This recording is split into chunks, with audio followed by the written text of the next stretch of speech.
Na aula de hoje, nós vamos estudar sobre conceitos voltados para a parte de avaliação de usabilidade. Então, dentro da avaliação de usabilidade, nós temos um roteiro com o qual a gente vai apresentar nessa aula, que é relacionado à parte de introdução à usabilidade, a parte de avaliação da parte de usabilidade, testes de usabilidade, inspeção de usabilidade e a parte de avaliação heurística, tá?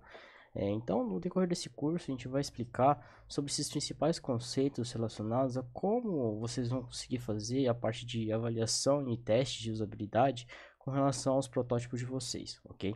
Então, no primeiro princípio, com relação à parte de introdução à usabilidade, a gente precisa saber alguns conceitos voltados para se existem técnicas ou existem algumas normas relacionadas à parte de critérios relacionados à parte de qualidade. Dentro desses aspectos, nós temos a ISO e IEC 1926, no qual ela ela é relacionada aos critérios de qualidade de software, no qual a gente pode utilizar dessa ISO para parte de usabilidade, né, com relação aos softwares. Porque dentro dessas características, nós temos a capacidade do produto, de software ser entendido, aprendido, operado, atraente para o usuário e a partir de padrões ou utilizações de guias nas quais são utilizadas como forma de conjunto específico para avaliar a usabilidade, né, os quesitos de usabilidade em si. Então, dentro desses conjuntos aplicados pela ISO, da IEC 9126, ela traz vários atributos relacionados ao esforço necessário para que o uso de um sistema interativo e a parte relacionada com relação à parte de avaliação individual com relação à utilização de um produto em específico por algum usuário.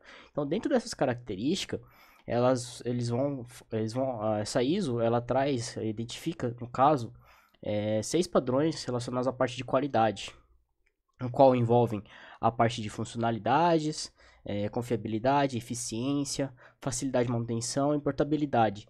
Agora, com relação ao conjunto, né, dentro da parte de usabilidade em si, ela tem uma subcaracterística específica para isso, que no qual, dentro da disciplina de HC, a gente vai trabalhar com esses conceitos da parte de usabilidade, né, essas características de usabilidade, no qual ela utiliza desses graus para facilitar a utilização de um software conforme indicado pelos subsistemas atribuídos anteriormente, tá? No qual a gente tem a parte de inteligibilidade, mais a parte de apreensibilidade, mais a parte de operabilidade, mais a parte de atratividade e a parte de conformidade, certo? Então, dentro dessas características, a parte de inteligibilidade envolve a capacidade no caso, do possuir ao usuário, compreender se o software é apropriado e como ele pode ser usado para a execução de tarefas, né? E também com relação a algumas condições específicas do seu sistema.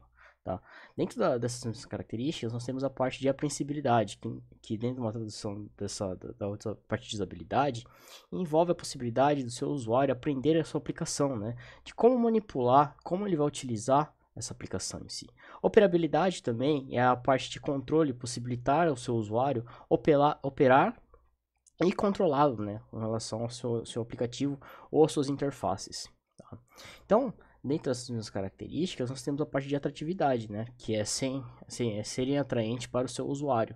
E conformidade, né, estar de acordo com normas, padrões, estilos de programação, né, com relação à parte de desenvolvimento, leis, envolve questões relacionadas a, por exemplo, acessibilidade, user experience, né, as normas, padrões utilizados para isso, a parte de componentização, isso tudo é de acordo com a necessidade de cada aplicativo no qual vocês estão desenvolvendo. Então, dentro dessas características, nós vamos estudar conceitos também voltados para a parte de avaliação da usabilidade, no qual a avaliação da usabilidade, trazendo para a IHC, é uma atividade no qual fundamental para que cada processo de desenvolvimento que a gente busque produzir de um sistema interativo com alta qualidade de uso, né, no qual fornecer ao seu usuário uma melhor experiência com relação à utilização de certos sistemas, tá?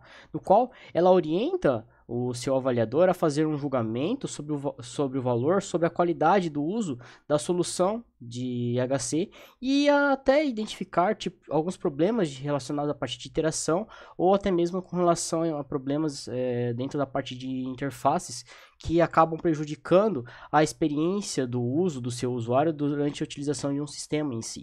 Tá? Então, dentro dessas características, nós vamos ver que existem, né, dentro dessa parte de avaliação de usabilidade, nós temos alguns estudos, né, no qual nós temos 3 tipos de modelo normalmente utilizado, que são a parte de métodos de observação, os métodos de inspeção, que incluem a parte de avaliação heurística, e a parte de métodos de avaliação em si, no qual, dentro dessas características, nós temos as partes de avaliação de usabilidade, que volta para a parte empírica. Quem aqui, no caso, assim, quem aqui já ouviu falar sobre a parte de avaliações empíricas, né? Avaliações empíricas, elas utilizam-se de metodologias nas quais você vai conseguir avaliar o seu, não somente o seu protótipo, mas o seu sistema em si, com relação à utilização de usuários reais, né? No qual os seus usuários reais vão testar esses sistemas e vão dar esses feedbacks, né? Outro modo de você fazer uma parte de avaliação é relacionado a uma avaliação formal, no qual nós vamos analisar medidas a partir de formulários de modelos pré-existentes, né, tipo checklists, no qual a gente nós vamos fazendo as avaliações, né, com relação à operabilidade e à usabilidade de um sistema em si. Ok? Então, é uma outra técnica dessa parte de avaliação de usabilidade. A parte de avaliação automatizada, que é para obter medidas de software, né? Isso aqui, essa parte com relação, não somente com a avaliação de usabilidade, mas também com relação a parte técnicas de avaliação em si, vocês vão estudar isso em outras disciplinas, tá? Que vocês veem mais profundamente essa parte dessas técnicas de avaliação em si. Por exemplo, vocês vão ver esses conceitos dentro da disciplina de qualidade de software, porque lá vocês conseguem, lá vocês têm as técnicas de GQM, né, que é Goals, Question Metrics, né, no qual vocês vão obter métricas a partir de dados, e dentro desses dados você vai ter uma análise quantitativa, uma análise qualitativa do que você quer avaliar dentro do seu sistema em si, através de pesquisas e através de uma técnica, né, na qual você vai se basear com usuários reais, né? Dentro da disciplina de medição de software também, vocês utilizam-se de técnicas nas quais vocês conseguem utilizar essa parte de avaliação, no qual vocês vão ver mais aprofundadamente, tá? Então aqui dentro das características de IHC, a gente vai ver algumas das técnicas nas quais são utilizadas nessa parte de avaliação, no qual a gente vai estudar conceitos com relação à parte de teste de usabilidade e também com relação à parte de inspeção de usabilidade, tá bom? Então, outro método, né, dessa parte de usabilidade envolve a parte de automatizados, que é para obter medidas de software, né, em si, e a parte crítica, né, que é o feedback baseado em heurísticas ou em experiências, né, expertise, né, no qual nós vamos utilizar dentro dessa. Eu vou apresentar algumas técnicas, uma das técnicas das quais se utiliza-se dessas medidas com utilização de heurísticas, ok? Então, dentro desses princípios, nós vamos ver, né, as variações com relação à usabilidade. Nosso foco para a IHC em si vai ser a parte com relação a testes de usabilidade, né, e com a parte de inspeção de usabilidade, tá? Então, dentro desses princípios da parte de testes de usabilidade, nós temos a parte de participação direta de usuários, porque é mais eficaz e, porém, é mais cara, né? Então, vamos contextualizar, né, do porquê, né, dessa diferença entre teste de usabilidade e inspeção de usabilidade, né? Já a inspeção de usabilidade, ela aplica sobre a parte de usabilidade com relação à participação de especialistas e é melhor custo-benefício, mas... beleza, professor, mas qual que é a diferença entre teste de usabilidade e inspeção de usabilidade, né? No qual, esses dois métodos, né, no qual a gente vai estar utilizando com o enfoque na nossa disciplina de IHC, relacionado, por exemplo, os testes de usabilidade, são métodos da parte dos tipos de observação, no qual fornecem dados sobre situações em que o usuário realiza suas atividades em si, com ou sem o apoio de sistemas interativos, né? Então, dentro dessas características, ela é realizada através do registro de dados observados. Esses métodos permitem a gente identificar problemas reais que os seus usuários enfrentam durante a experiência de uso de um sistema que está sendo avaliado em si, tá? Porque você vai estar utilizando uma técnica de observação. Tá? Então, dentro dessas mesmas características, o avaliador ele pode observar os usuários em contexto ou até mesmo em laboratório, né? E essas observações em contexto permitem coletar uma gama ampla de dados nas quais vocês conseguem abstrair, né, dessa atuação dos seus usuários em relação ao seu ambiente de atividade, né, na maneira de como ele utiliza o sistema em si.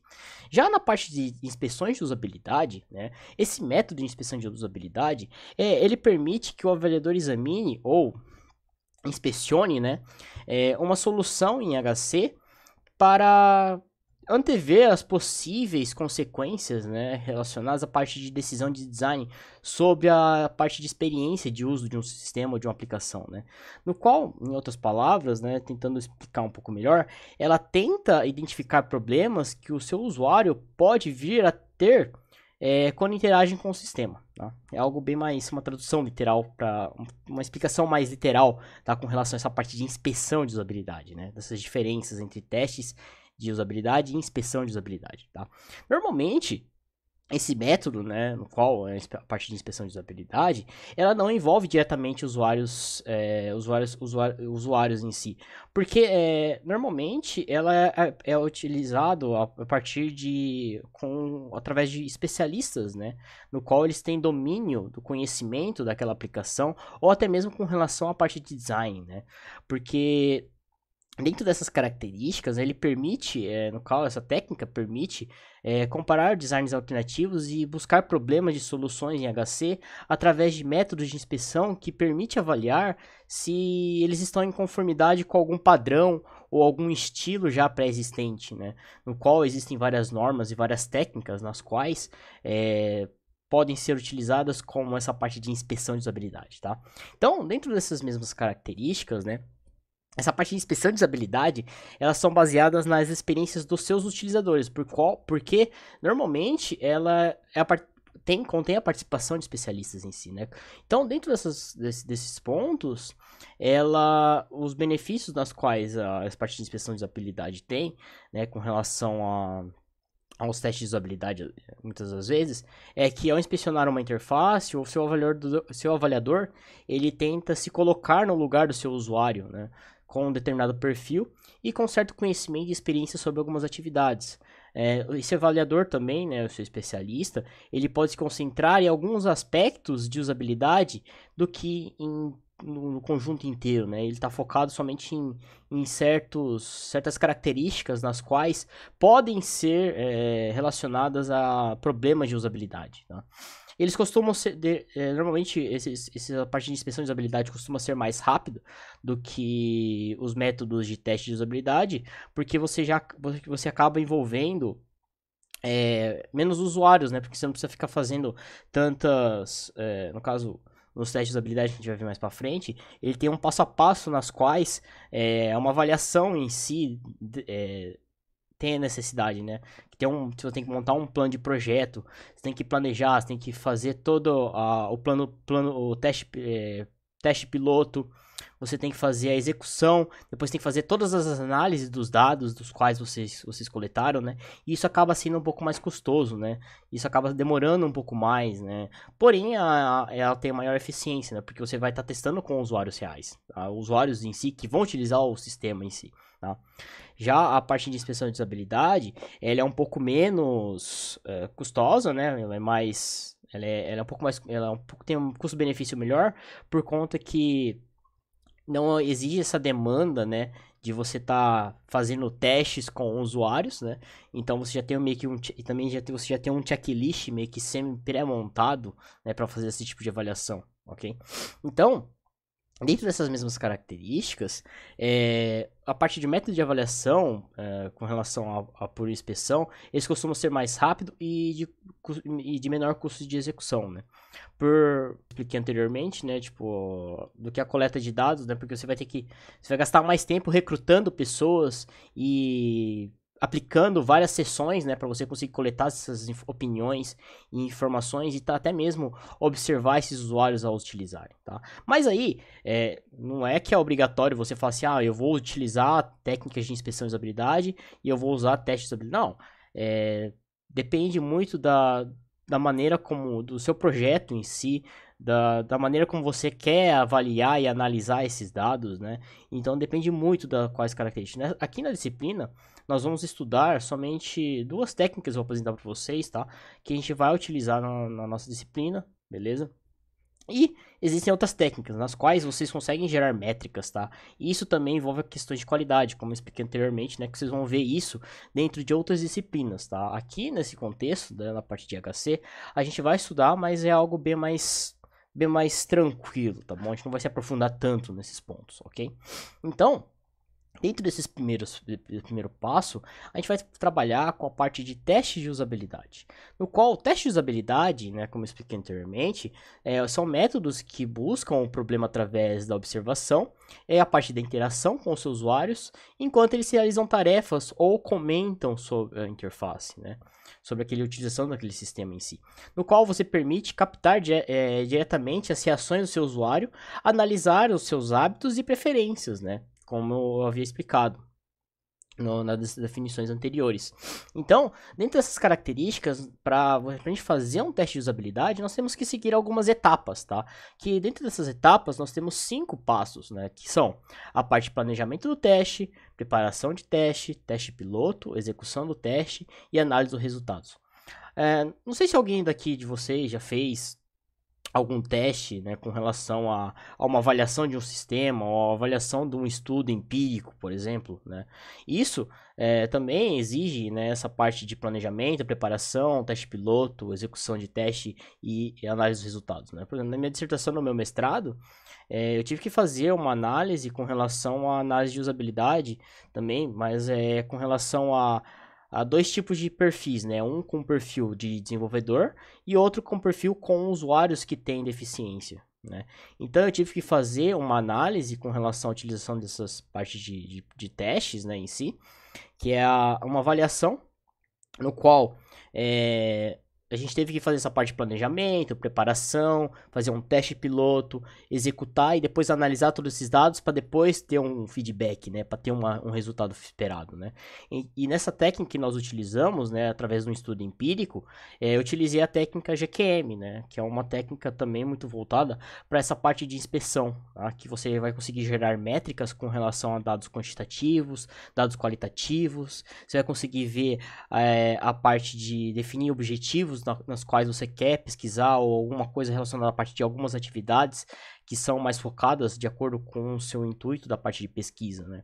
Então, dentro dessas mesmas características, nós vamos aplicar também, dentro da parte de teste de usabilidades, você vai aplicar algumas etapas, né?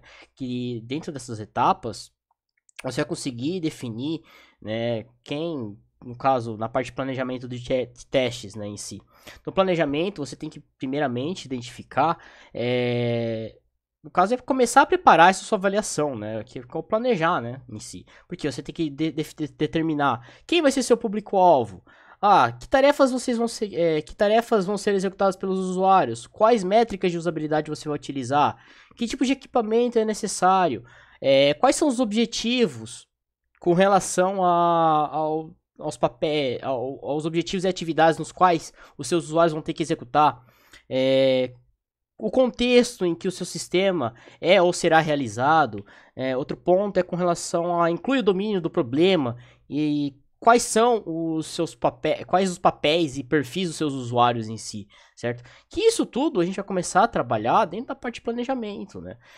Outro tópico, depois que feito o planejamento, né, total, a gente passa para a parte de preparação para o teste, né? No qual o objetivo dessa preparação para teste é com relação a, tipo, entender, né? Tipo, recrutar, no caso, recrutar seus participantes, realizar a instalação dos seus equipamentos, preparar os ambientes de teste, dentro dessas mesmas características. Vocês tem que fazer também a parte de definidos com base nos seus requisitos, os seus objetivos, né, da parte da avaliação, eles são definidos com base em requisitos, as reclamações e comportamento dos seus stakeholders com relação à utilização do seu sistema. Vocês devem detalhar através de questões mais específicas que a avaliação deverá responder. Que mais?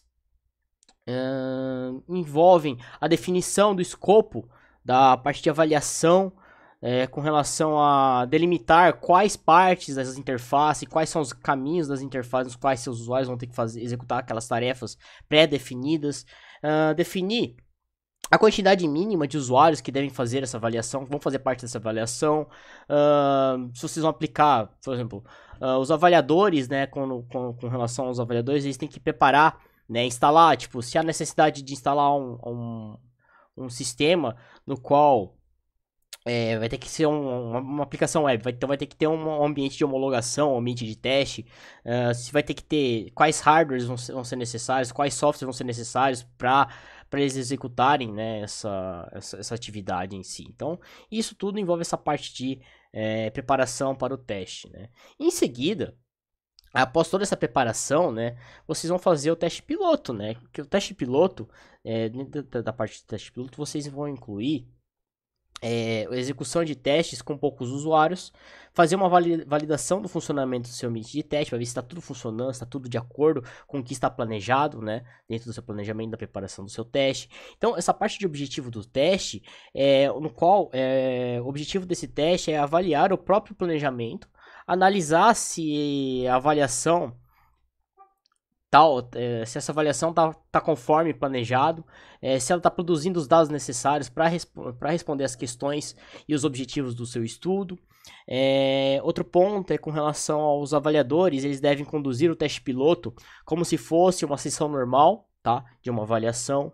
Envolvem também características que permite, né, que seu avaliador verifique se o sistema a ser avaliado, os seus equipamentos, os softwares pré-instalados, né, durante a preparação do seu teste, estão tudo funcionando corretamente. Se caso necessário para executar as tarefas de solicitação, no caso, tipo, se não estiver dando, tipo, aquela máquina está dando problema, opa, vamos trocar aquela máquina, sabe? Então, tipo, ter essa preparação desse ambiente de testes, né, em si. Outro ponto que esse teste piloto ajuda, né, no caso, caso tenha alguma mudança, né, tipo, se vocês sentem uma necessidade de mudança com relação a, por exemplo, aquelas questões nas quais a gente está tentando conduzir não está sendo legal, né, o usuário tá tendo um pouco de dificuldade em tentar executar, eu não tô conseguindo avaliar corretamente aquela execução, aquela realização daquela atividade, né? Então vocês têm que voltar e repensar, né? Voltar para a parte de preparação para o teste, tá? Que envolve também rever o seu planejamento com relação ao teste. Depois de tudo concluído, né, da parte dos testes, né, teste piloto, tá, os seus ambientes de configuração, tá tudo funcionando, está tudo de acordo com o planejado, vocês vão para a execução em si, né. Que na execução é realizar a parte da interação, né, no qual vocês vão fazer a coleta dos seus dados, né? Que conforme o planejado, né? De acordo com o que foi planejado, e com relação ao método de avaliação selecionado, né? Qual técnica vocês vão utilizar, que vai ser utilizado para fazer essa parte de avaliação, né? Para coleta desses dados, no qual esses métodos de avaliação, eles podem ser por parte de inspeção, dessas atividades que envolvem apenas o avaliador, ou se utilizam materiais preparados para você fazer algo meio que pré-escrito, tipo um checklist, do qual o seu usuário vai navegando e você vai anotando, né? Isso tudo tipo envolve aquelas técnicas anteriores ali, que envolve a parte de avaliação, que é a parte de observação, a parte de inspeção e até mesmo a parte de avaliação em si, né? Então, vocês podem utilizar uma daquelas técnicas anteriores, tá? E, por final, fazer a análise dos dados e resultados, né? Com relação a algumas perguntas nos quais vocês vão conseguir tirar sanar essas dúvidas nas quais que envolvem houve dificuldade na interação, quais foram as recomendações dessas pessoas que utilizaram o sistema, envolve a elaboração de um relatório, que dentro dessas técnicas também envolvem a análise refinada, né, com relação a telas específicas ou para tentar identificar o que foi coletado de fato, sabe? Isso tudo são pontos nas quais vão ser utilizados para essa parte de inspeção, né, no qual vocês vão conseguir identificar quais foram o passo a passo, né, dessas pessoas, né, com relação à parte de vivência, né, durante a execução e a interação com o seu sistema ou com o seu protótipo que está sendo avaliado.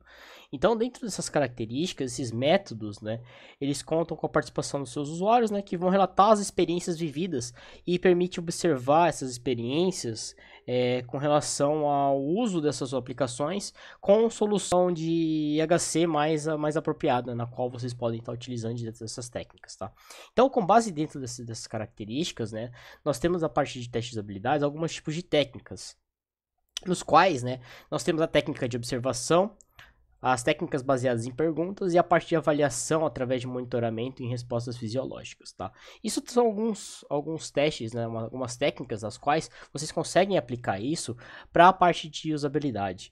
Então, dentro dessas características, nós temos as técnicas baseadas em observação, como eu falei anteriormente, que envolve a parte de ensaios de interação, a parte de Think Along, né, ou avaliação cooperativa, a parte de análise automatizada de protocolo, Talk About, que é a pós-tarefa, técnicas baseadas em pergunta, que envolvem entrevistas e questionários, avaliação através de monitoração, né, fisiológicas, que é o eye tracking, e a parte de medição fisiológica em si, tá? Mas aqui vamos estudar alguns casos dentro dessas características que a gente vai ver aqui nos slides, que é a parte de ensaio de interação, mas eu vou dar uma complementada, né, com relação a essa parte de técnica de avaliação, comentar sobre essa parte de Think Along, né? O Think Along, ela é uma técnica na qual o avaliador ele pode pedir para que o participante relate em voz alta o que ele está pensando e fazendo durante uma interação, né?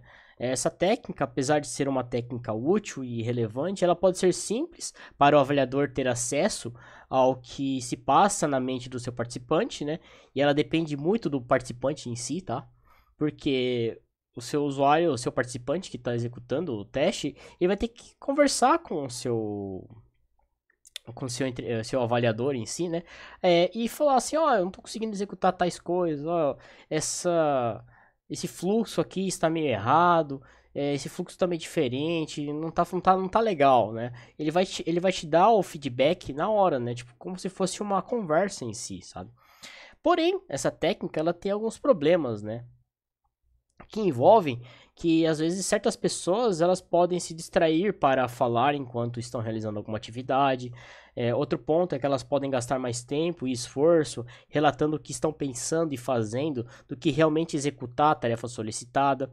Outras às vezes também envolve questões de que a pessoa se sente um pouco envergonhada, né? E eu acho que às vezes tem um pouco de medo de comentar, né? De fato, né? O que você quer. Às vezes ela tem um pouco de vergonha, né? Vamos falar assim que ela tem um pouco de vergonha. E ela não consegue. Ela fica meio que travada, né? Porque pode estar trabalhando sob pressão, né? Tipo, falar assim. Certo?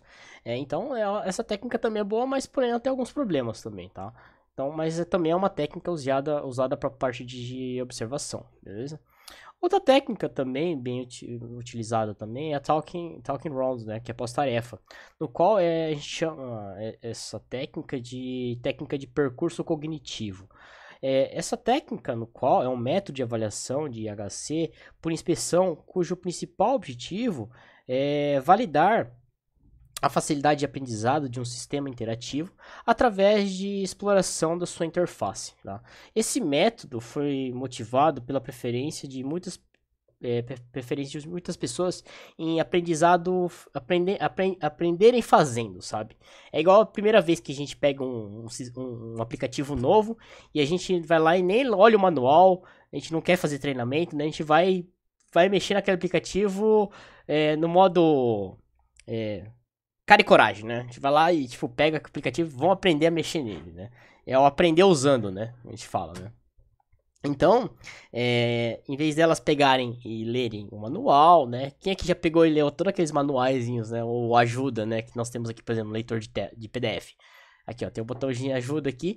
Aí, tutoriais do Adobe Reader. Quem já fez isso, né? Tipo, quase ninguém, né, galera? na verdade.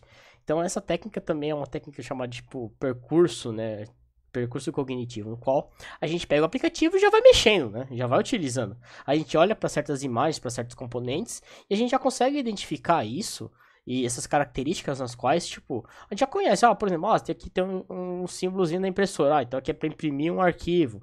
Ah, esse mais e o menos é para dar zoom, né? A gente vai se adaptando e vai aprendendo fazendo, né, em si, certo? Então, dentro dessas mesmas características, a parte de percurso cognitivo, ele é um guia, ele guia a inspeção da interface pelas tarefas do usuário, tá? Porque você pré-define ao seu usuário métricas nas quais você vai observar as ações, né, dos seus usuários em si, para, tipo, quanto tempo ou quais foram os percursos, vai ensinar uma técnica de observação, né? Quais foram as técnicas, quais foram os percursos nos quais o seu usuário levou para chegar em tais, para concluir uma tarefa, certo? Pré-definida dentro do seu método de avaliação, tá? Então, isso também é uma técnica também de observação muito utilizada, tá? Que é o que a gente faz, né? Atualmente, né? Também, né? Que a gente pega e faz um percurso pré-cognitivo, né? Tipo, a gente aprende fazendo, né? Certo? Dentro dessas mesmas características, né, nós temos a parte de entrevistas e questionários, né, nas quais também a gente viu dentro dessas técnicas também dentro da parte de design research, tá? Técnicas de entrevistas e questionários, no qual é focado, né, quando a gente vai montar aquele nosso roteiro, nosso planejamento, vocês focam para as técnicas voltadas para a parte de usabilidade com relação àquelas janelas ou telas ou tarefas específicas nas quais seus usuários devem fazer, ok? E a parte de avaliação através de monitoramento fisiológico, que é o eye tracking e medição fisiológica. Essa parte aqui eu vou explicar nos slides mais pra frente, beleza, pessoal? Bom, então dentro dessas mesmas características, nós temos a parte de ensaios de interação. Ensaios de interação são relacionados no qual o seu avaliador solicita ao seu usuário que realize algumas tarefas específicas previamente, né, previamente estabelecidas, no qual os seus usuários eles devem ser representativos. Recomenda-se o uso de protótipo funcional ou de uma versão da sua aplicação, tá? Para ele fazer esses ensaios, né, na parte de interação, no qual os seus observadores eles vão avaliar os resultados em relação em um laboratório de usabilidade, ou a partir de uma gravação em vídeo, ou a partir de anotações, né, nos quais vão ser coletados esses dados em si. Então, dentro dessas características, né, nós temos aqui o ensaio de interação. Imagine como se fosse uma sala de aula no qual, tipo, seria tipo um BBB, né, tipo um Big Brother, né, no qual a gente teria uma sala, uma sala de observação, igual aqueles interrogatórios de polícia, né, que tem aquela lousa aquele vidro, no qual tem os policiais ali na sala de observação, né? Onde tem os equipamentos de áudio, os monitores, os equipamentos de gravação. Aí você tem os especialistas aqui observando, né, o seu usuário a fazer aqueles movimentos, né, ou interagindo com o seu sistema em si, né.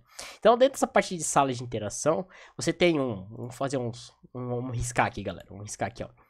Bom, aqui ó, você tem seu computador, o seu usuário vai ficar aqui, o caboclinho vai ficar aqui, aí tem uma câmera observando, né, todos os passo a passo no qual o seu usuário tá realizando. Imagine que também tem um OBS gravando a tela dos seus usuários, né, em si, certo? Do seu usuário teste, né, que tá testando. Aí vai ter um observador, um avaliador aqui, ó, bem na cola, né, do seu usuário, né, vendo tudo que ele tá executando, tudo que ele tá fazendo, né, em si.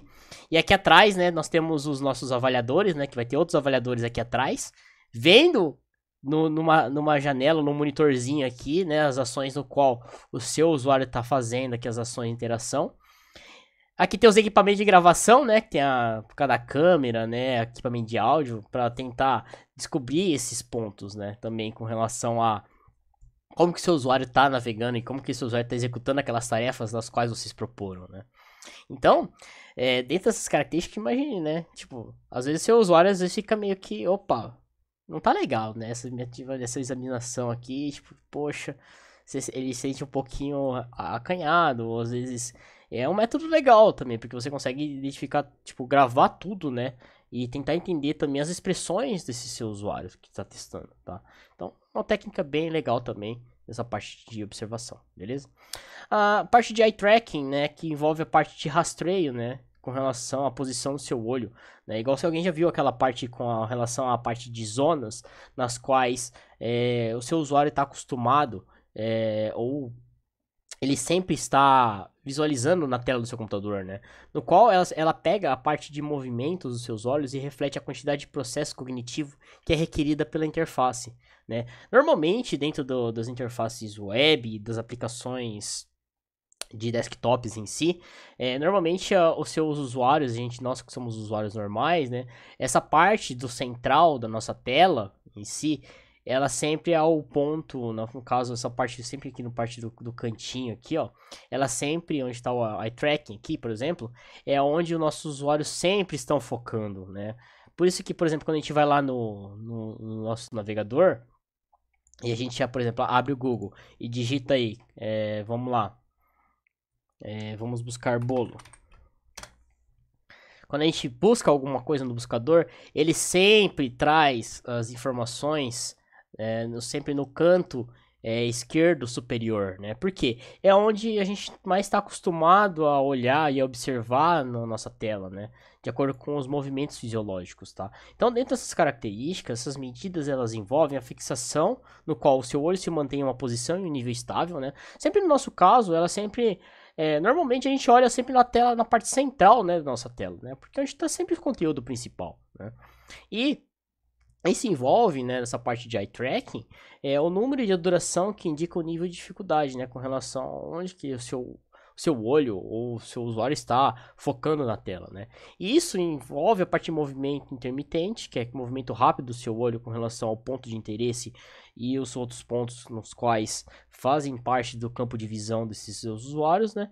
E a partir disso é utilizada a parte de scan path, né, que a gente fala que é o movimento direto para o alvo com uma pequena fixação do seu alvo em si, né? Que é o ponto principal. Igual quando a gente abre um site de notícia, por exemplo. A gente abre um site de notícia e sempre no site de notícias, as manchetes principais, né? São sempre no centro, né? E com letras maiores, né? E sempre tá nessa parte no canto superior direito ou um pouquinho mais no centro, certo? Porque é onde nós estamos mais acostumados com relação a observar, né? O nosso ponto de visão focal, certo? Então, dentro dessas características, dentro da parte de usabilidade, vocês também podem utilizar essa técnica de observação, que é a parte de eye tracking, beleza? Bom, então, dentro dessas características, envolve a parte de inspeções de usabilidade. As inspeções de usabilidade, como eu falei anteriormente, elas são os métodos de inspeções que permitem ao seu avaliador examinar e a parte de inspecionar uma solução de HC para tentar antecipar as possíveis consequências de certas decisões de design sobre as experiências do uso do seu, com relação à utilização do seu aplicativo em relação aos seus usuários, no qual você consegue identificar os problemas que os seus usuários podem vir a ter ao interagirem em um sistema, né? Então, dentro dessas características, nós temos a técnica de inspeção que nos ajuda a verificar esses produtos de software, e no qual as inspeções de usabilidade nos ajudam a detectar esses problemas a partir do uso e regras, a partir de uso de regras ou através de heurísticas, tá? Então, dentro dessas heurísticas, na parte de inspeção de usabilidade, a gente se pergunta como utilizar. Então, a partir de como utilizar, a gente, antes de utilizar essas partes de heurísticas, essa parte de inspeção, a gente tem que fazer algo que é relacionado à parte antes dos testes com usuários, que é o quê? Ajudar a identificar os pequenos defeitos e manter o usuário com foco nos problemas maiores, né? Tipo, a gente acaba fazendo aquela correçõezinhas básicas, né, para resolver os pequenos defeitos, e aqueles defeitos maiores com relação ao uso, a gente deixa para os nossos usuários que vão fazer os testes, darem esse feedback em si, né, porque às vezes a gente acaba viciando também na hora de estarem construindo, a gente está construindo, né, e projetando essas interfaces, né, a gente acaba ficando viciado, né, e a gente acaba às vezes esquecendo de mínimos detalhes, né, com relação à usabilidade, tá, e antes de reprojetar, é bom isso porque ajuda a identificar o que funciona e o que deve ser mudado, né, com relação à utilização dessas inspeções de usabilidade. Outro ponto é quando você sabe que há problemas, mas precisam de evidências, né, para você ter confirmações sobre aquele problema, que, tipo, se os seus usuários de fato estão tendo problema em executar aquela ação ou executar uma tarefa em si, certo? Então, ele provê argumentos para a gente fazer a parte de redesign, né? E antes da entrega, né? Que no caso é ajudar a parar as arestas, né? No caso, fazer aquela refinação, né? Com relação a os os potenciais usos, com relação a experiências e tentar modelar para se adequar às reais necessidades desses usuários, né? Tipo, que é a parte final, que é a parte de lapidação, né? Antes de entregar o produto final para os nossos usuários em si. Ok? Então, dentro dessas mesmas características, a gente tem que ter um objetivo em mente, né? Qual que é o objetivo, né? O que a gente vai testar de fato? Quais telas nós vamos testar? Quem será o nosso público-alvo, né? Então, isso tudo são coisas nas quais a gente vai aplicar dentro dessa parte de questões de usabilidade, tá bom? Então, dentro dessas mesmas características, a gente vai ver a parte de avaliação heurística. Nas avaliações heurísticas, né, envolvem conceitos relacionados a métodos de inspeção de usabilidade, sendo que o principal método de usabilidade é relacionado o criador, né, uma das técnicas mais utilizadas é o do Jakob Nielsen. O Nielsen, ele definiu uma técnica, né, um método de inspeção de usabilidade, na qual a gente ajuda problemas de usabilidade com relação à parte de interface, né, da parte de user experience, tá? Então, dentro dessas mesmas características, o método de inspeção de usabilidade de Nielsen, ele foi feito e projetado para a gente aplicar utilizando os nossos protótipos de papel e até mesmo os nossos protótipos, nas quais a gente vai estar fazendo por exemplo, na etapa 3, né? A gente vai estar fazendo com os nossos protótipos iterativos, né? Utilizando as ferramentas de interação, né? Tipo, de construção de interfaces, né? Em si, né? Que é os nossos protótipos não é de papel, né? Mas vai ser protótipos digitais, né? Em si. Então a gente vai conseguir fazer essa avaliação em si. Porque a gente vai utilizar vários métodos nas quais a gente vai ter um checklist, né?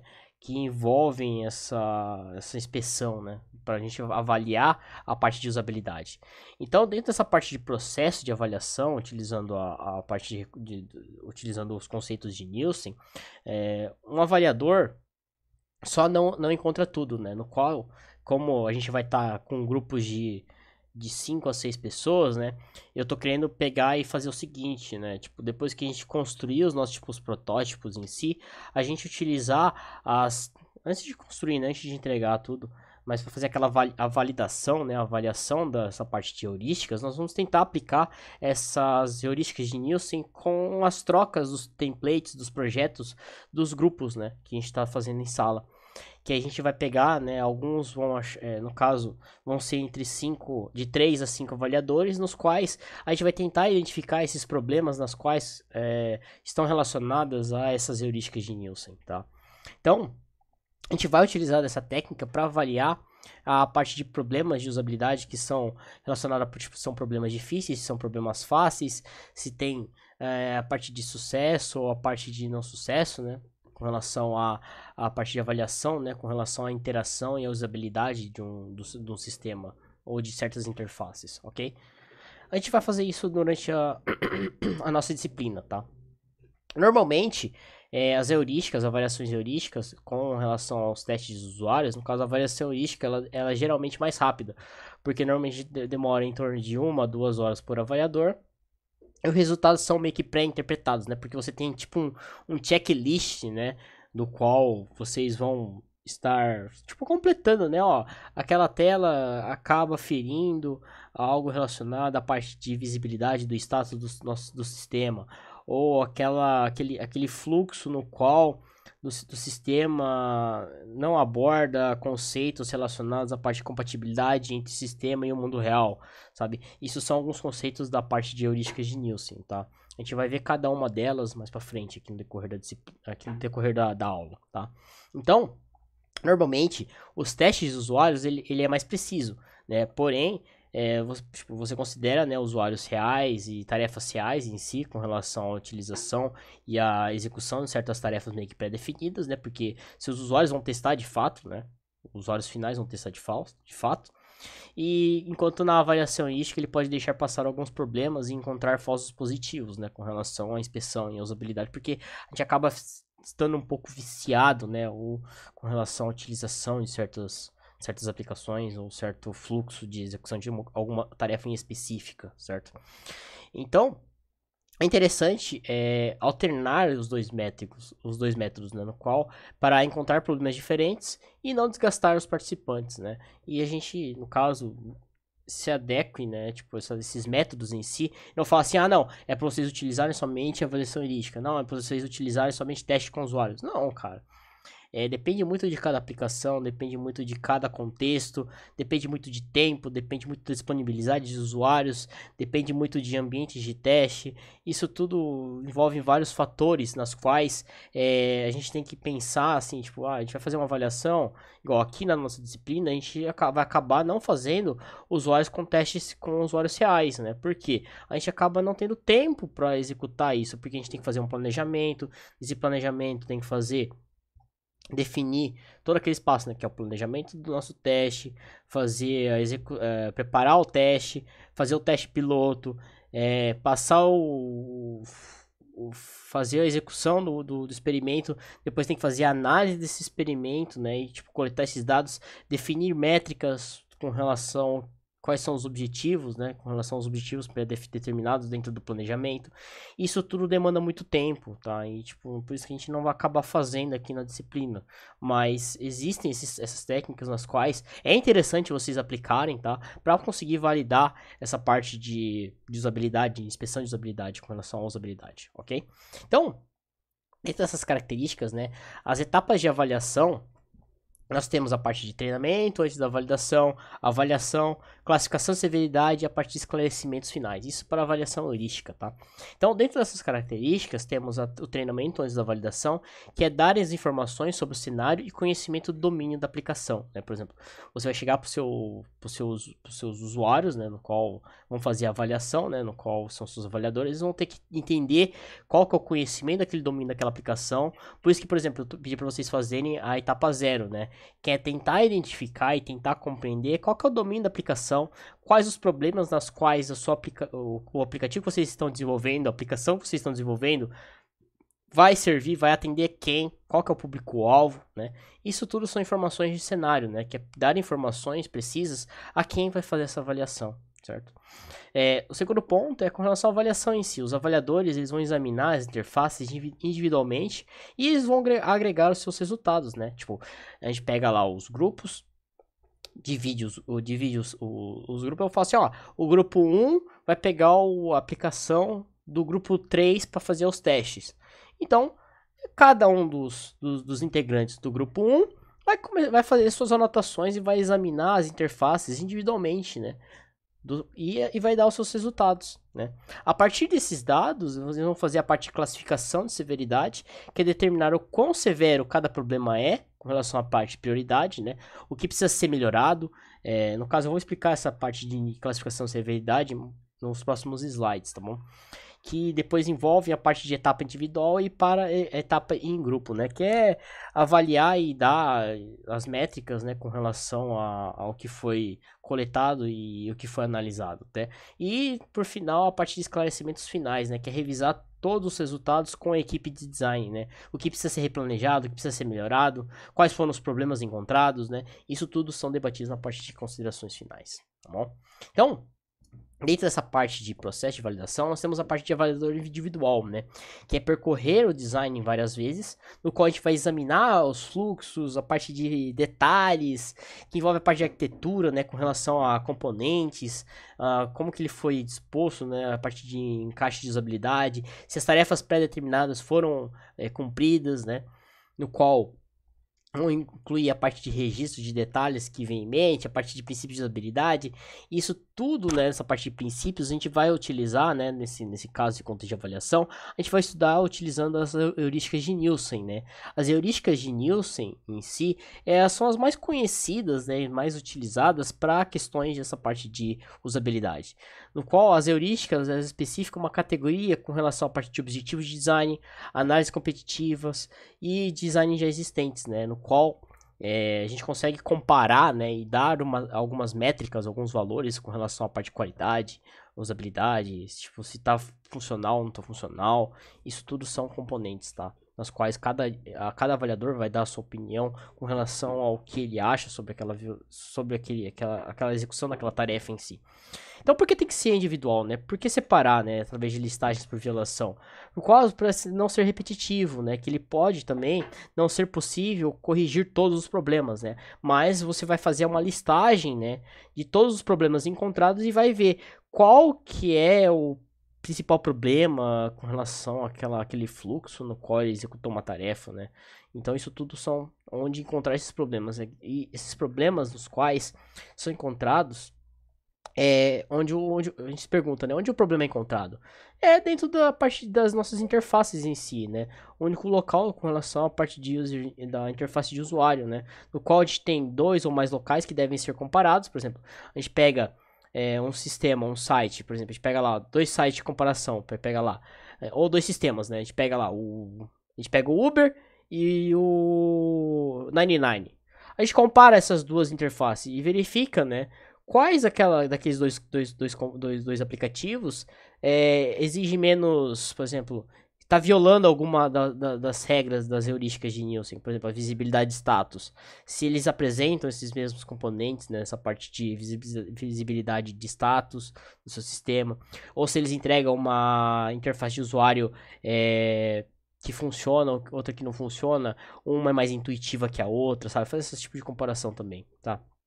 E dentro dessas mesmas características, envolve a falta de algo que envolve a parte de ambiguidade em protótipos primitivos, que esclarece antecipadamente, por exemplo, vocês desenvolveram uma interface e essa interface vocês reaproveitaram a mesma tela e os mesmos botões, tipo, nas mesmas posições, e isso às vezes acaba, tipo, vocês não trocaram o nome, por exemplo. E isso acaba confundindo seus usuários, né? Acaba gerando protótipos ou interfaces ambíguas, certo?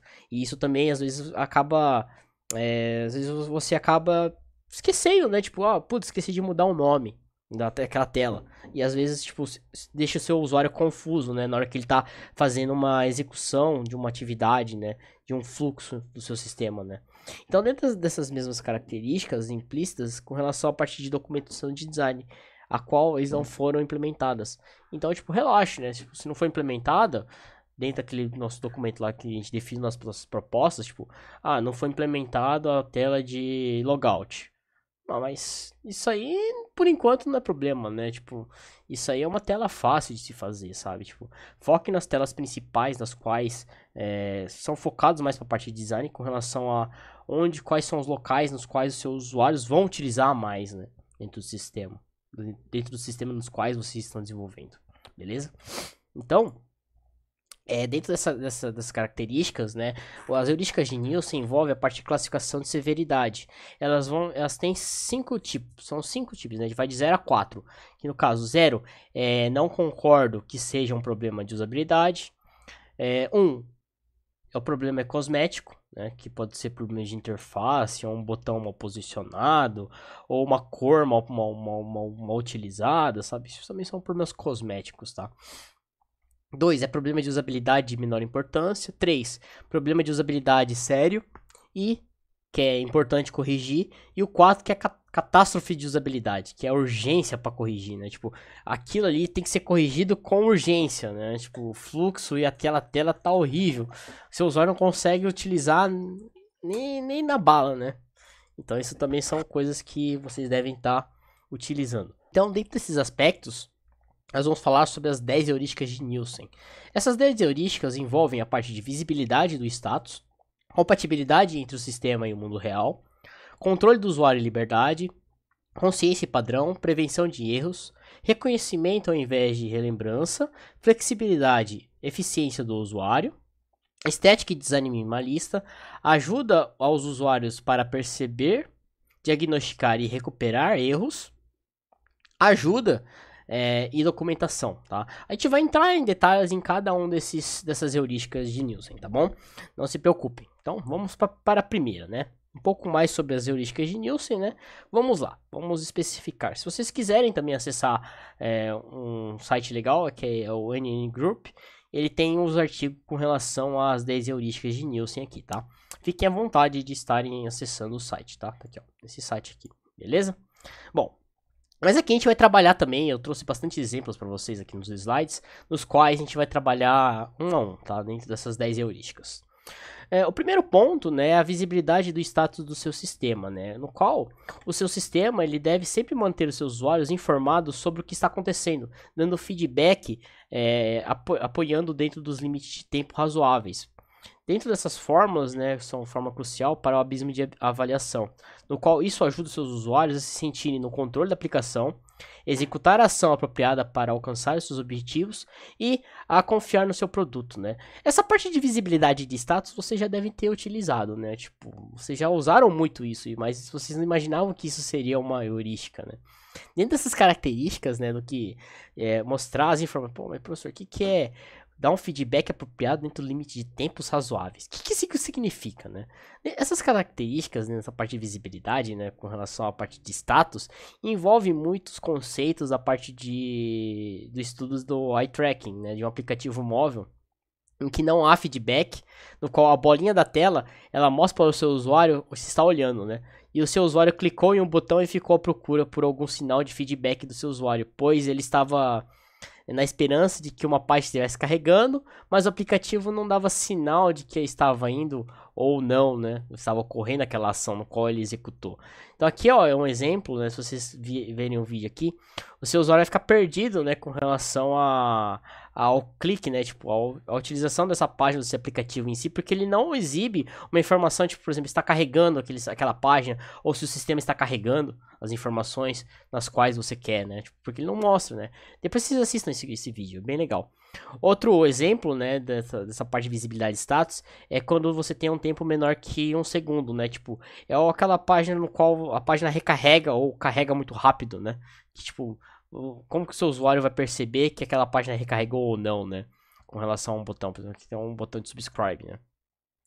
Outro ponto, né, de, tipo, de status de visibilidade é a barrinha de carregando do Firefox, do nosso Google Chrome, né? Que é essa bolinha assim que fica aqui em cima. Outro ponto também é aqui, ó, o exemplo aqui do carregar, ó. Carregando aqui em cima, ó. Dá o F5, você carrega a página, e isso aqui é um status de visibilidade, ok? Que é uma das heurísticas de Nielsen. Porque se ele demora aproximadamente um segundo ou mais, o seu aplicativo ele tem que mostrar para o seu usuário no qual ele está executando uma ação ainda, tipo, ele está carregando a página, certo? Mostrar para o seu usuário que tá fazendo... Ele tá demorando para carregar, mas tá carregando lá, tá a bolinha lá rodando, né? Ou até mesmo quando você tá fazendo um download, por exemplo, né?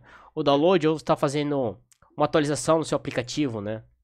No iOS, se não me engano, no iOS é uma bolinha, né? Tipo, tem parecendo um quadradinho, tipo, você dá um play, atualizar, né? Tipo, e ele fica carregando e aquela bolinha vai dando prosseguimento, né?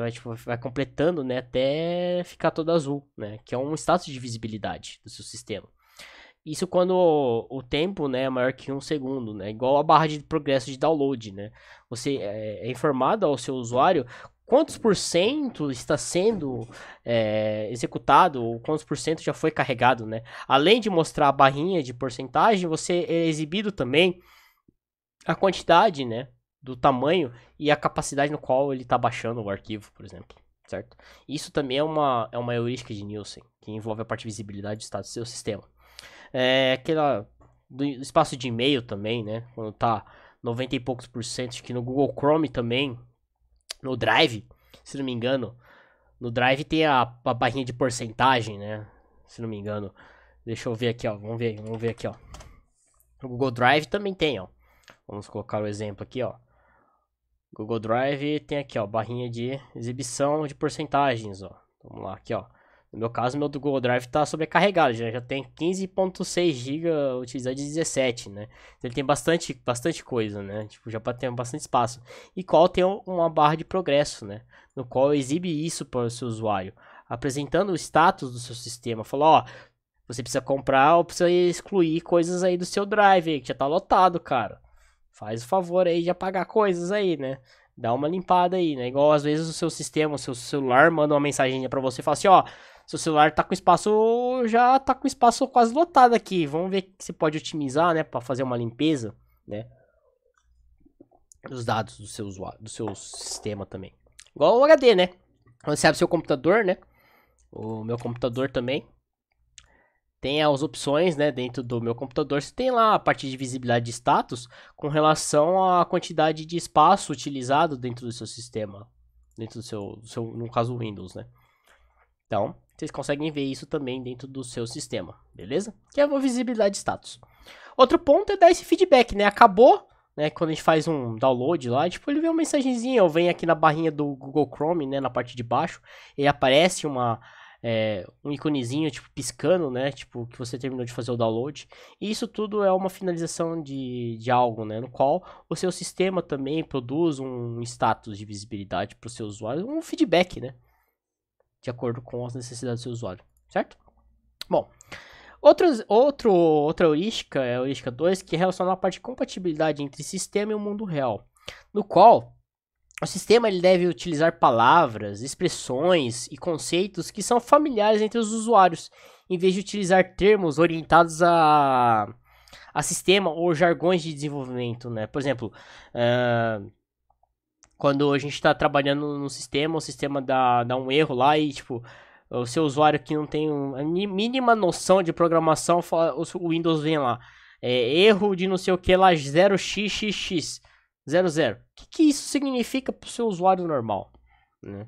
Utilizar jargões ou linguagens, né, utilizadas, tipo, no seu dia a dia, né? Então, tipo, não utilizar palavras típicas de implementação, por exemplo. Faz um dump do seu banco de dados, né? Tipo, por exemplo. Né? Pô, que seu usuário normal fala assim, o que é dump? Né? Poxa, o que é dump no banco de dados, né? Por que eu vou fazer isso, né? O que envolve isso no meu contexto, né? O usuário fica perdido, né? Então, dentro dessas características, nessa parte de design, ela envolve convenções do mundo externo que mostram informações seguindo uma ordem natural e lógica, né? No qual essa ordem lógica, né, tipo, esteja conforme esperado pelo usuário, envolvem características nas quais, por exemplo, você quer imprimir uma página, né? Vamos lá. Vamos fazer um exemplo prático aqui, ó. Vamos lá, vamos dar um Ctrl P. Quando a gente dá um Ctrl P, o nosso navegador, né, no caso o meu que é o Chrome, né, você vai lá dar um Ctrl P, ele está carregando a visualização. Você consegue selecionar, né, tipo, o tipo de destino, se você quer salvar em PDF ou não, se você quer salvar tudo ou não. Então aqui ele dá tipo uma visualização prévia da sua página, né, em si, no qual você consegue selecionar quais são os aspectos e tipo de uma ordem que fique cronológica, né, como se fosse uma página de sulfite, né, em si, sobre aquelas páginas nas quais tipo vão ser impressas, certo? Então aqui tipo na primeira página vai ser essa página inteira até aqui. Então no caso são uma de 8 páginas, né? Então a gente tem uma maneira de exibir essas informações nas quais você dê ao seu usuário uma compatibilidade com o mundo real. Por exemplo, uma folha de papel sulfite, né? Do tamanho do papel, se é um papel A4, né? Exibindo o tamanho real, né? Tipo, como se fosse utilizando o sistema.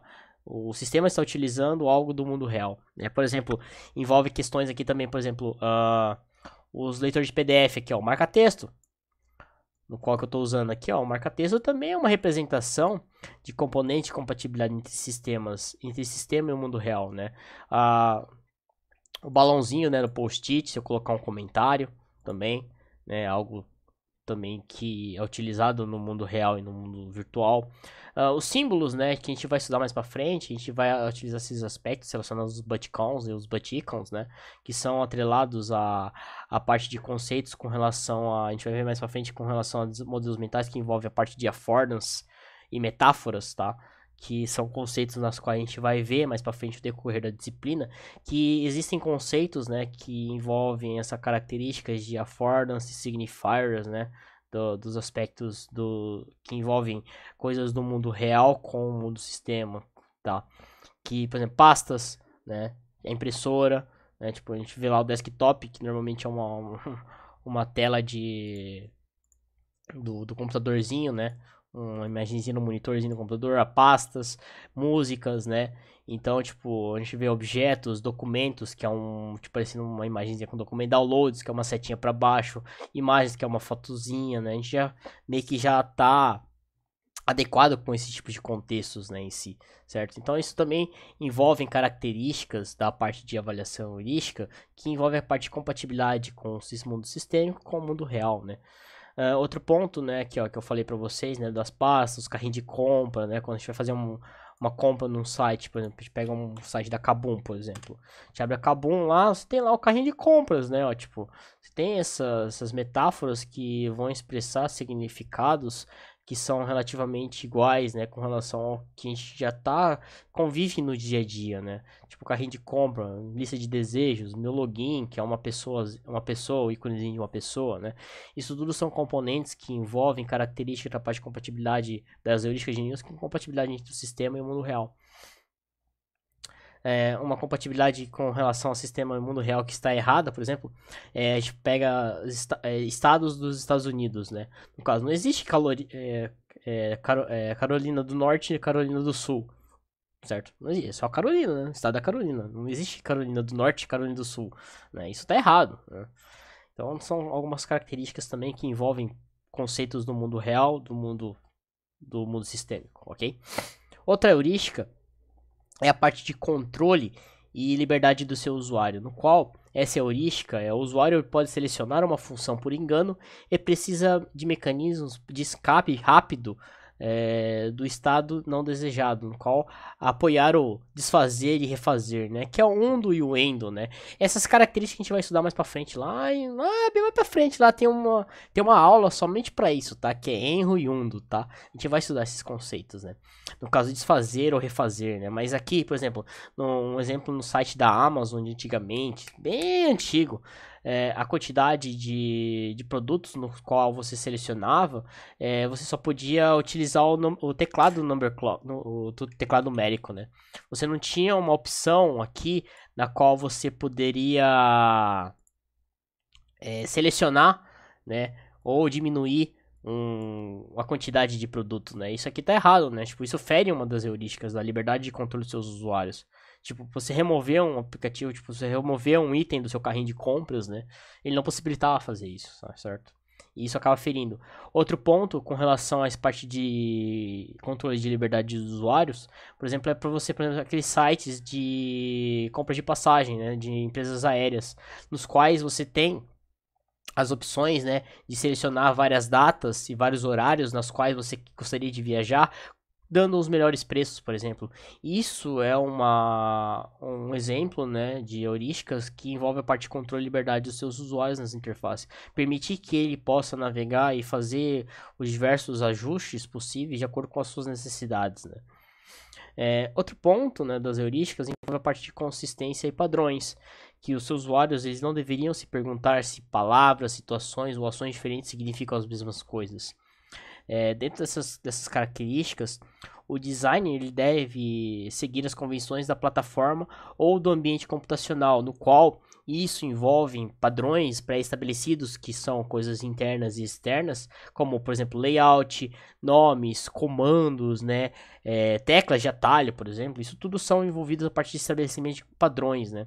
Por exemplo, consistência de padrões, né. Antigamente tinha a briga, né, na época, entre o Facebook e o Google Plus, quem era dessa época, no qual tinha essa briga, né, entre like e o Plus, né, do Google Plus, né. Então, tipo, a gente tinha essas brigas. Hoje em dia o Google Plus já foi desabilitado, mas isso daqui é relacionado a partir de também consistência de padrões, né, relacionadas, tá? Outro ponto de padrões também que eu posso falar, né? Normalmente envolve essa parte de conceitos, tá? De aplicações, por exemplo, leitores de PDF ou aplicações de edição de texto, né? Ou aplicativos desktops, né? Nos quais a gente vai aprofundar mais para frente. Por exemplo, eles têm as mesmas características, né? Tipo, a parte de cima aqui do menu de ferramentas, né? Tipo, arquivo, editar, visualizar. São praticamente seguem as mesmas ordens, né, para esses aplicativos em si, certo? Então, tipo, eles mantêm uma consistência, um padrão, certo, para todas as aplicações, ok? Então é uma coisa que facilita muito, porque o seu usuário não tem que reaprender a utilizar aquela aplicação em si, beleza? Outro ponto, né, das heurísticas é o item 5, que é a prevenção de erros, né? A prevenção de erros é um caso, um bom design que evita que um problema ocorra é superior a um designer com boas mensagens de erros, no qual elimine situações propensas a erros ou as verifique e e apresente aos usuários opções de confirmação antes que façam um compromisso, no qual ofereça sugestões, utilize restrições e até mesmo seja flexível com relação à exibição de um erro para os seus usuários. Por exemplo, a utilização de restrições, né? Quando a gente seleciona alguma data, por exemplo, a gente seleciona do dia 8 até o dia 15, né? Então você consegue pegar esse range de datas, né, entre esse período, certo? E bloquear as datas posteriores, né? Ok? Então, isso também é algo com relação à parte de restrições, né, que envolve a parte de prevenção de erros dos seus usuários, né? Às vezes, tipo, isso acontece quando, por exemplo, aplicativo de banco, cara. Putz, aconteceu comigo já uma vez. Você coloca uma data posterior e o aplicativo do banco, acho que na época acho que era o Banco Bradesco. No aplicativo do Banco Bradesco tinha essa prevenção, não tinha esse negócio de prevenção de erros, porque você colocava uma data e depois ele permitia que você selecionasse um mês posterior. E ele dava problema, mas não exibia o erro pro usuário. Eu só fui descobrir depois que, tipo, era por questão do mês. Tipo, eu tava no mês que, por exemplo, a gente tá no mês 8 e eu tava colocando o mês 7. E ele não permitia eu colocar. E não dava mensagem de erro, né? Pra mim. Tipo, não falava por que tava dando problema. Não me mostrava o erro, né?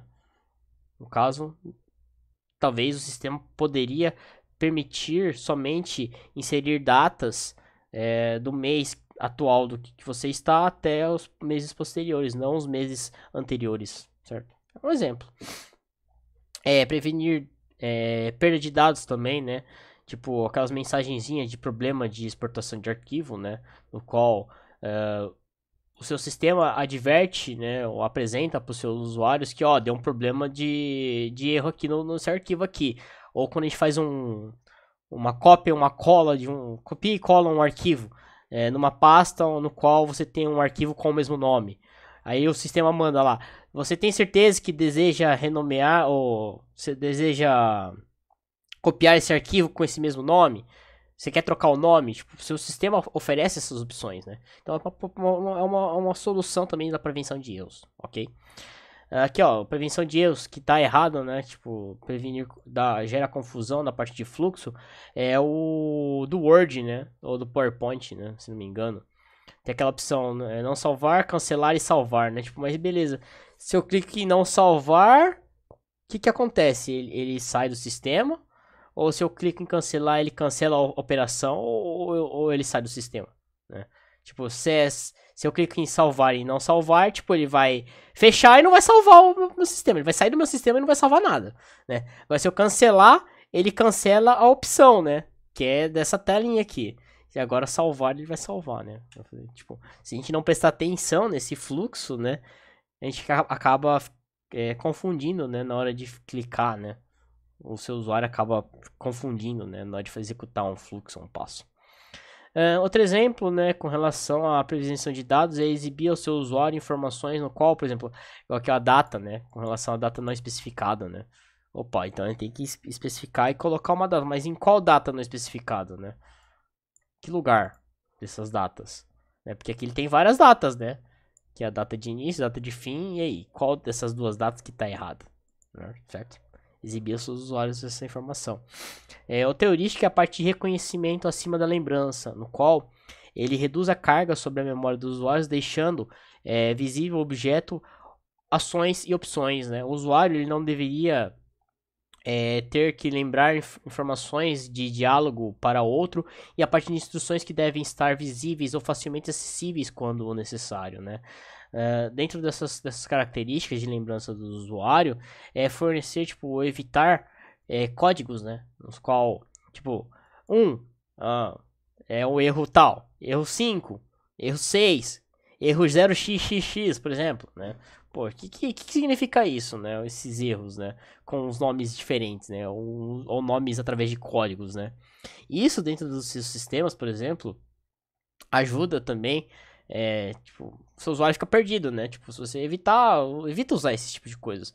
Outro ponto, nessa parte de reconhecimento acima da lembrança, né? São aqueles seus arquivos de pré-visualização, né? Que você tem aqui dentro dos leitores de PDF, aqui, por exemplo, aqui, ó.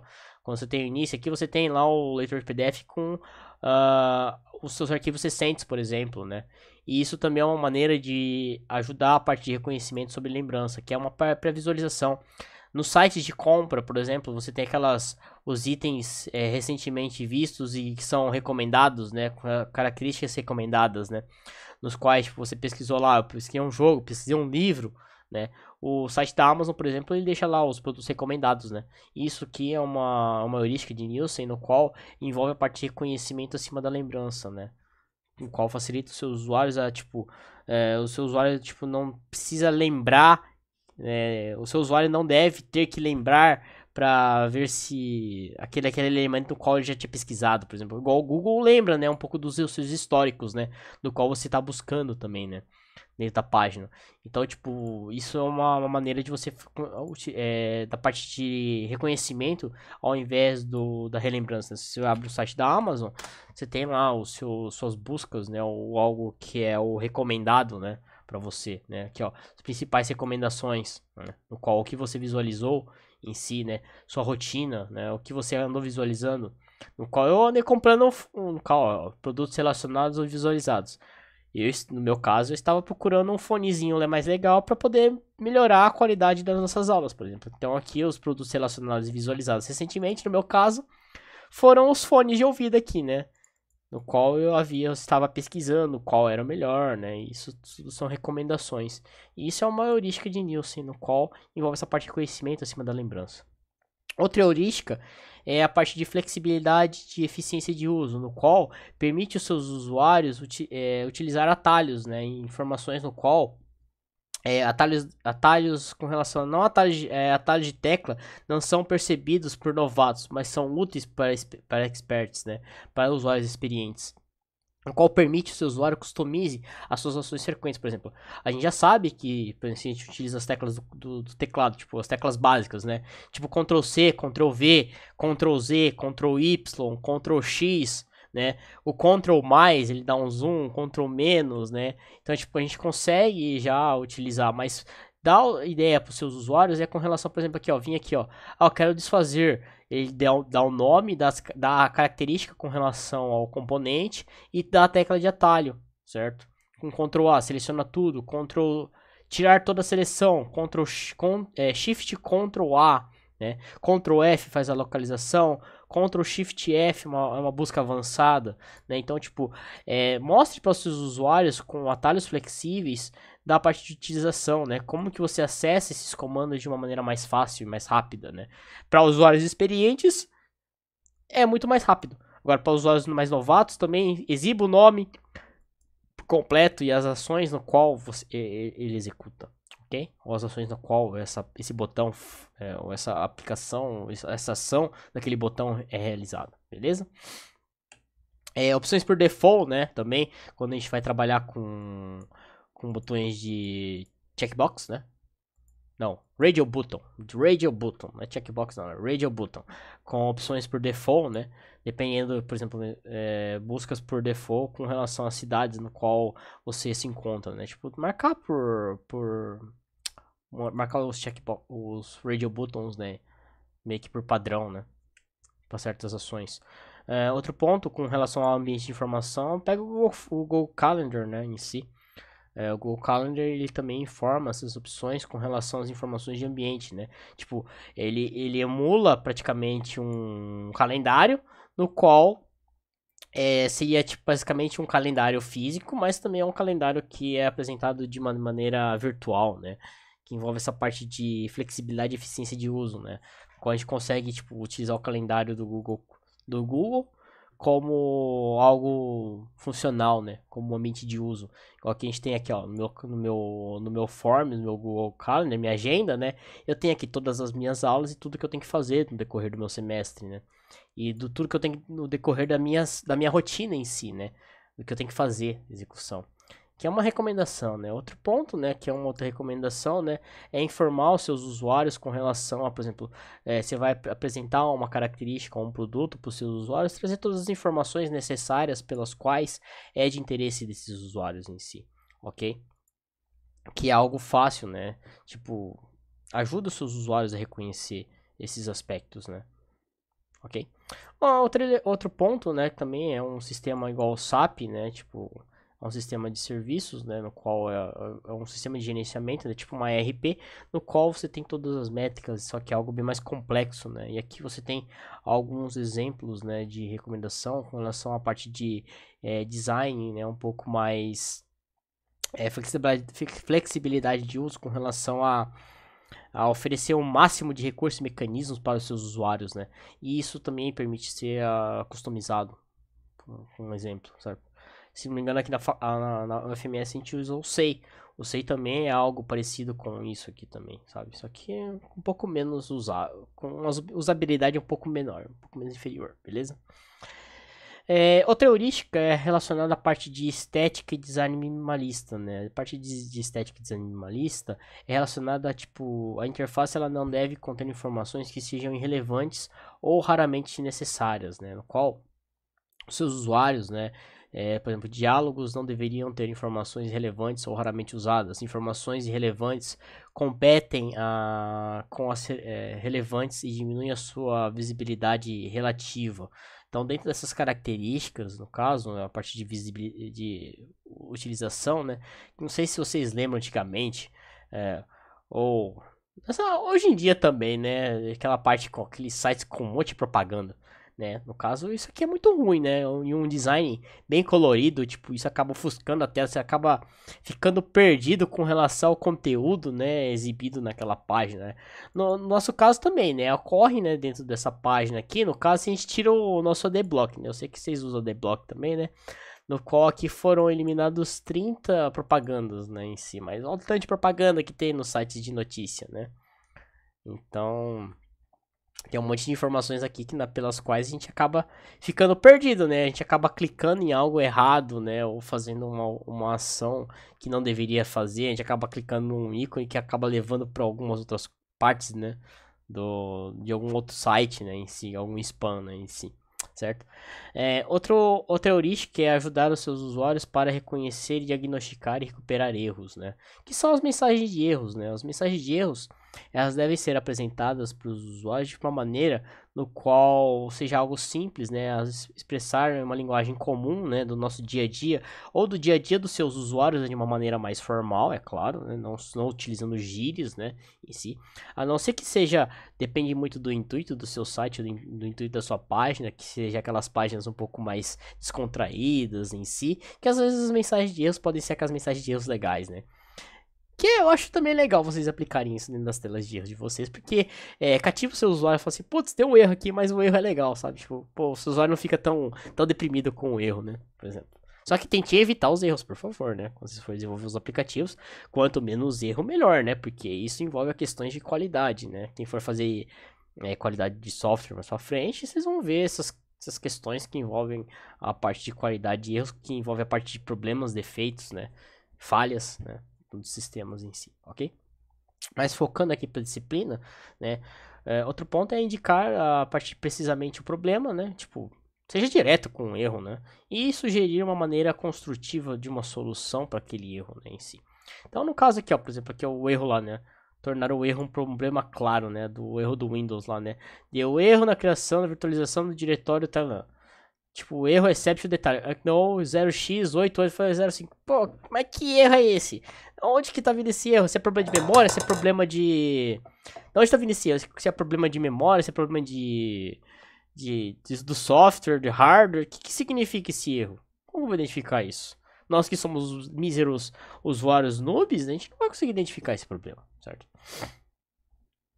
Tornar o erro mais claro, né? Tipo, mostrar pro seu usuário a maneira, tipo... O produto não foi encontrado naquele lugar, né? Tipo, no que você está procurando, né? Não foi detectado, né? Tipo, então a palavra no qual você está buscando ou o item que está buscando aquele site não foi encontrado de uma maneira mais clara. Tipo, tornar aquele erro claro, né? Outro, fornecer erro de soluções no Facebook, né? Quando você fazer o login, né? A primeira vez que você está logando no Facebook, às vezes você esquece, o Facebook ele apresenta, né, essas mensagens e pinta, colore, coloca pontos de interrogações nos campos nos quais tem que ser obrigatório você realizar um cadastro dentro do seu sistema em si, certo? Então fornecer esse tipo de contexto. Aqui tem um outro exemplo, né? Mostrar o caminho do erro no qual está sendo o que está acontecendo, o problema, o erro, né? E fala assim, por favor, a imagem não tá legal, né? Mas aqueles erros, tipo, reinicie o seu sistema para poder finalizar a conclusão da aplicação, né? Ou, tipo, o erro ocorreu porque precisa reiniciar o sistema operacional. Então, isso tudo são mostrar o caminho para você conseguir corrigir o seu erro ou problema, tá? Para os seus usuários. Forneça alternativas, né? Por exemplo, se você não encontra uma foto, tipo, ou não encontra o que você está buscando, insira para o seu usuário uma mensagem falando assim, desculpe, não encontramos nenhuma foto, né? Nenhum tipo de arquivo com esse tipo relacionado. Verifique em tais lugares do sistema. Né? Então, forneça alternativas, né? Para o seu usuário, tipo, não ficar perdido com relação ao que você buscou e não trouxe nada, por exemplo. Né? E o outro ponto é a ajuda e a documentação, né, que envolve qualquer informação de ajuda deve ser fácil de procurar, focada na tarefa do usuário, listar os passos concretos e executar e não ser muito grande, né, no qual, embora seja melhor que um sistema ele possa ser utilizado sem documentação, é necessário oferecer ajuda e documentação de alta qualidade para os nossos usuários. Né? É mais ou menos isso. Nas quais, né, tais informações elas devem ser facilmente encontradas, né, e focadas nas tarefas do usuário, no caso enumeradas por passos concretos, né, a serem realizados e não ser muito extensas, né. Por exemplo, a gente tem aqui as documentações, por exemplo, a gente pega a documentação do PHP, né, a gente coloca lá no documentação php.ini, né, normalmente, e você tem todas as informações de uma maneira clara, rápida e fácil de se utilizar, né. Outro ponto é mostra o passo a passo da utilização, né? Igual a gente tem aqui, ó, janelas ajuda sobre o Adobe. Né? No caso, ele vai abrir uma janela ou uma página na qual ele vai na parte de suporte, de aprendizagem, né? Da utilização desse sistema em si, né? As soluções de problemas e ajuda, né? Outro ponto, né, tipo, é também mostrar para os seus usuários também os tutoriais, por exemplo, no sistema do Adobe tem o tutorial de como utilizar o Adobe Reader, por exemplo. Né? A gente abre aqui e vê o tutorial, saiba tudo que você precisa saber sobre o sistema, né, tipo, ficar algo bem mais fácil, né, tipo, os pontos que podem ser utilizados e buscados. E ajude as pessoas a se divertir, né, tipo, unicórnios não existem, né. Caso, na página deu um erro 404 na página, poxa, né? Traga um erro legal, né, para os seus usuários também, certo? E ajude eles. Beleza, pessoal? A aula de hoje é basicamente isso. Caso alguém tenha alguma dúvida, por favor, mande e-mail e a gente discute isso em sala. Tranquilos? Valeu, pessoal. Até mais.